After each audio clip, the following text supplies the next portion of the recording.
This is not breaking news. This is not a scandal. This is not about one person. This is about a system that learned how to pause consequences quietly, legally. For a very long time, you were told the rules were firm, that markets depend on predictability. That enforcement eventually arrives. But what if the most dangerous failure isn't corruption, it's delay? Because delay teaches behavior. It teaches powerful people that time is protection. That complexity is armor. That accountability can be outpaced. What you're watching now did not begin suddenly. It accumulated, it layered itself behind paperwork and silence. And while attention drifted elsewhere, pressure kept building. This matters to you, even if you think it doesn't. Because once trust in financial enforcement weakens, everything prices that in. Stay with me. Not because this is dramatic, but because missing the next step means missing how close this already is. And here's where it starts to tighten. The mistake is thinking power lives in people. It doesn't. Power lives in systems that no longer need permission. Right now, what truly controls this system isn't a personality or a party. It's financial architecture. Layers of entities, rules written for speed, not scrutiny. A structure so complex that responsibility dissolves as it moves. Oversight still exists on paper, but paper is slow. Money is not, when enforcement depends on perfect timing, perfect evidence, perfect courage. Delay becomes a feature, not a bug. That's how influence survives turnover. Elections change. Officials rotate, but the machinery keeps running, insulated by its own design. And here's the dangerous inversion. Markets don't wait for verdicts. They react to uncertainty. So when accountability stalls at the top, the signal isn't innocence. It's instability. Confidence erodes quietly, not with panic, with hesitation, and hesitation spreads. Because once investors, regulators, and institutions sense that rules bend differently at altitude, they recalibrate everything below. That recalibration has already begun. And the next shift didn't happen loudly. It happened slowly. There was a time when complexity raised suspicion, when layers invited questions, when delay looked like risk. That time passed without announcement. Before financial transparency was defensive, you proved compliance to stay safe. Now, opacity is strategic. You build distance. You create space between action and accountability.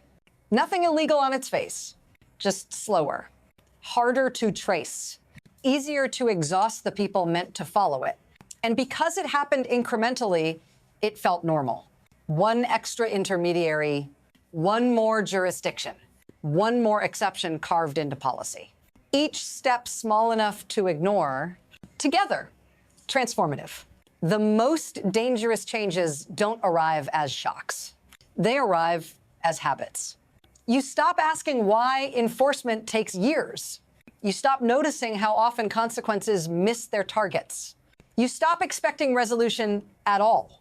And when accountability becomes theoretical, behavior adapts. Risk tolerance expands upward. Costs shift downward. By the time anyone looks up, the system isn't broken. It's optimized. And then something happens that pulls the curtain back. Not because the system failed, but because it worked exactly as designed. That moment is never the story. But it's always the signal. Then the system flinched. Not loudly, not emotionally, procedurally. In one coordinated motion, the paperwork moved faster than expected. Doors opened, boxes came out, people who had never been public suddenly were. The shock wasn't the allegations. Those had circulated for years as rumors. The shock was the scale, not one charge, not one defendant, a flood. This wasn't a moral judgment. It was a logistics problem. Courtrooms adjusting schedules, security tightening routines, financial firms dialing emergency calls, not for outrage, but for exposure. Because when enforcement finally moves at speed, it reveals how much was stacked behind it. What looked isolated was suddenly connected. What felt theoretical was now operational. And that's when something important happened. Not in politics. In markets, measured voices stopped hedging. Cautious institutions stopped waiting. People whose job is stability began planning for disruption. If you're wondering why this matters to you, don't look at the headlines. Look at the reactions behind them. Stay here. Because this moment isn't the crisis. It's the symptom. And the mechanism underneath is far more unsettling. Here's how the system actually absorbs damage. It doesn't break where the money moves. It breaks where responsibility disappears. Value is inflated when leverage is needed. Deflated when obligations arrive. The same asset wears different masks depending on who's asking. On paper, each step looks ordinary. A valuation adjustment, a consulting fee, a transfer between entities that technically exist. But stitched together, the pattern is unmistakable. Risk is privatized upward. Liability is pushed outward. And when scrutiny comes, it lands last on the people least equipped to carry it. Those at the center don't panic. They calculate because they know the playbook. Delay, dispute, drown the process in volume. Every extra month is leverage. Every procedural fight shifts costs to someone else. Taxpayers, regulators, markets. And here's the quiet truth. This structure doesn't just benefit individuals, it rewards the system itself. Firms profit from complexity, institutions normalize delay. Markets learn to tolerate opacity until they don't. By the time consequences arrive, damage has already spread. Which brings us to the second rupture, the faster one, the one that doesn't wait for courtrooms. This time, there was no patience. Movements accelerated, searches overlapped, records vanished, then reappeared somewhere else. Messages stopped traveling in the open, channels narrowed, conversations shortened, because when systems sense exposure, they compress. What had taken years to assemble began unfolding in days. Locations multiplied, names stacked, volume replaced ambiguity. This wasn't about proving everything. It was about proving enough. Enough to force decisions, enough to break alignment, enough to turn silence into risk. That's when the atmosphere changed. Not fear, calculation. People started counting time differently. Years became sentences. Loyalty became liability. And once that conversion happens, momentum takes over. Institutions don't slow this phase down. They document it. Every reaction becomes data. Every move becomes signal. This is the part most people miss. The crisis isn't the action. It's the acceleration, because once pressure reaches this point, the system stops asking who's right. It starts asking who moves first. And that question pulls consequences forward fast. This is where it reaches you. Not abstractly, practically, because when elite systems strain, they don't absorb the shock. They transfer it. You see it as hesitation. A loan that doesn't clear, a deal that suddenly needs more review. A pension fund quietly rebalancing away from anything that smells uncertain. You feel it as delay in approvals, in hiring, in investment that used to move faster. This is what instability looks like at ground level. Not collapse, drag. And here's the part no one advertises. You're paying for complexity you didn't design, for enforcement that took too long, for risk that was tolerated above you, for systems that assumed time would always be available. If you've ever wondered why trust feels thinner lately, this is part of it. Stay with us. Share it if you want clarity instead of noise. Because understanding the transfer matters. What's happening now doesn't stay contained. It never does.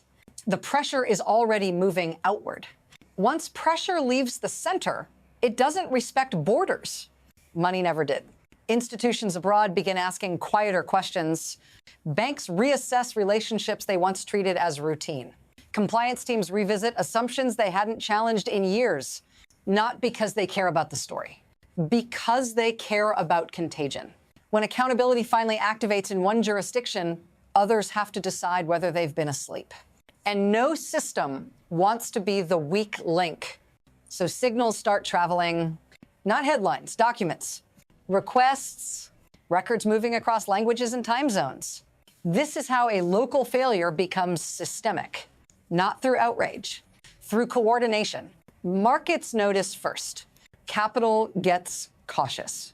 Risk premiums rise without explanation.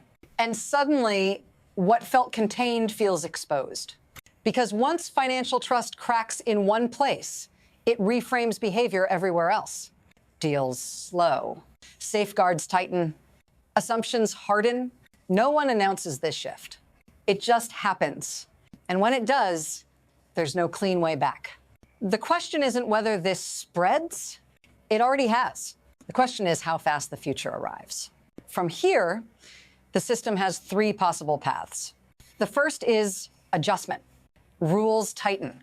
Oversight accelerates. Delay stops being protection and becomes liability. The system survives, but smaller, slower, less forgiving. The second is erosion. Enforcement moves, but unevenly. Some consequences land. Others stall. Trust doesn't collapse, it thins. Markets adapt to permanent suspicion. Stability becomes conditional. And then there's rupture. That's when pressure outpaces control. When coordination overwhelms containment. When confidence doesn't fade, it snaps.